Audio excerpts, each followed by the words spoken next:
Airtel users உங்களுக்கு ₹1000 cashback கிடைக்க போகுது. எஸ், ஒரு ஸ்பெஷலான ஆஃபர் ஏர்டெல்ல வந்து குடுத்துருக்காங்க. யார் யாரெல்லாம் இதுக்கு எலிஜிபிள், எப்படி இந்த கேஷ்பேக் வந்து ஏர்ன் பண்றது அப்படிங்கிறத பத்தி இந்த வீடியோல ஃபுல் ஃபிளெட்ஜா சொல்றேன். ஃபர்ஸ்ட் ஆஃப் ஆல் ஏர்டெல் யூசர்ஸ்க்கு பார்த்தீங்கன்னா சில கேஷ்பேக்கும் குடுத்துட்டு தான் இருக்காங்க. ₹20 கேஷ்பேக். அதே நேரத்துல பார்த்தீங்கன்னா ஒரு முக்கியமான ரீசார்ஜ் ஆப்ஷனுக்கு பண்ணும்போது உங்களுக்கு அடிஷனலா பார்த்தீங்கன்னா 2 GB டேட்டா, எக்ஸ்ட்ராவான வவுச்சர்ஸ், கூப்பன்ஸ் இது போல குடுத்துக்கிட்டே தான் இருக்காங்க. ஆனா, அத சரியா நம்ம யூஸ் பண்ணணும்.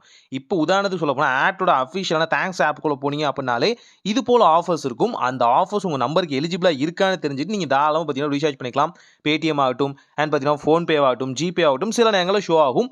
ஈஸியா பார்த்தீங்கன்னா, அந்த வகையான வவுச்சர்ஸ, கிஃப்ட் வவுச்சர்ஸ நீங்க கிளைம் பண்ணிக்க முடியும். சிலது வொர்த்தியா இருக்கும். சிலது பார்த்தீங்கன்னா, வெறும் ஸ்க்ராட்ச்க்கு மட்டும் தான் உதவும்னு சொல்லலாம். அதுபோல இப்போ ஒரு ஆப்ஷன் குடுத்துருக்காங்க. என்ன? நீங்க ஏர்டெல்லோட வைஃபை வந்து கனெக்ட் பண்ணியிருக்கீங்க. ஏர்டெல்லோட இந்த எக்ஸ்ட்ரீம் ஆப்ஷனோ, இல்ல ஏர்டெல்லோட இந்த ஸ்மார்ட் ஹோம் ஆப்ஷனோ நீங்க வந்து கனெக்ட் பண்ணியிருக்கீங்க. வைஃபை மொத்தத்துல. ஸோ இந்த வைஃபை ஆப்ஷன கனெக்ட் பண்ணியிருக்க எல்லாருக்குமே பார்த்தீங்க அப்படின்னா, இப்போ ₹1000 வந்து கேஷ்பேக் குடுக்கிறதா இருக்காங்க. இந்த ₹1000ம் பார்த்தீங்கன்னா, ஒரு டெர்ம்ஸ் அண்ட் கண்டிஷனோட தான் அவங்க குடுக்குறாங்கன்னு சொல்ல முடியும். சிம்பிளா சொல்றேனே, இந்த ₹1000 பார்த்தீங்கன்னா, ஏர்டெல்லோட வைஃபைல யார் யாரெல்லாம் வந்து நியூவஸ்ட் கஸ்டமர் ஜாயின் பண்ணியிருக்காங்களோ, அவங்க எல்லாருக்குமே குடுக்க போறாங்க. அதுவும் உங்களுக்கு ஸ்பெசிஃபிக்கான ஆப்ஷன்ல. எப்படி? நீங்க இருக்கிற லொகேஷன் பிளஸ் பார்த்தீங்கன்னா, உங்களோட நம்பர் இது 2யும் குடுத்து நீங்க ரிஜிஸ்டர் பண்ற மாரி இருக்கும். ரிஜிஸ்டர் பண்ண உடனே உங்க வீட்ல செட் பண்ணிட்டாங்க அப்படின்னா, உங்களோட ஏர்டெல் தேங்க்ஸ் ஆப்ல பார்த்தீங்கன்னா, ₹1000க்கான வவுச்சர் இருக்கும். இந்த 1000மே டோட்டலா 1000ஆ இருக்காது. ₹100 பார்த்தீங்கன்னா வச்சிருப்பாங்கன்னு சொல்ல முடியும்.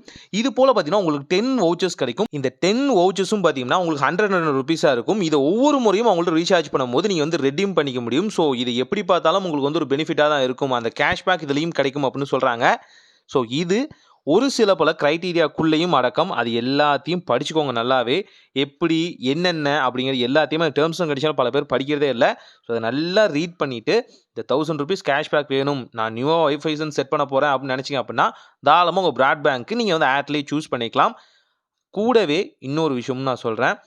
உங்க ஏரியாவுல இன்னொருத்தர் யாராவது ஒரு கஸ்டமர் இருக்காரு அப்படின்னா, அவங்கள்ட்ட ஒரு டைம் விசாரிங்க. அதுதான் வந்து பேசிக்கான விஷயங்கள். தென் பிளான வந்து ஒரு டைம் ரெஃபர் பண்ணுங்க.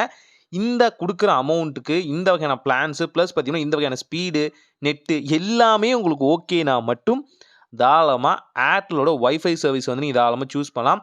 ஓடிபி கிடைக்குது, டேட்டா கிடைக்குது, எல்லாமே ஓகே, சர்வீஸும் ஓகே. பக்கத்துல இருக்க ரியரஸ்ட் கஸ்டமர்ஸும் பார்த்தீங்கன்னா, நல்லதா சொல்றாங்க.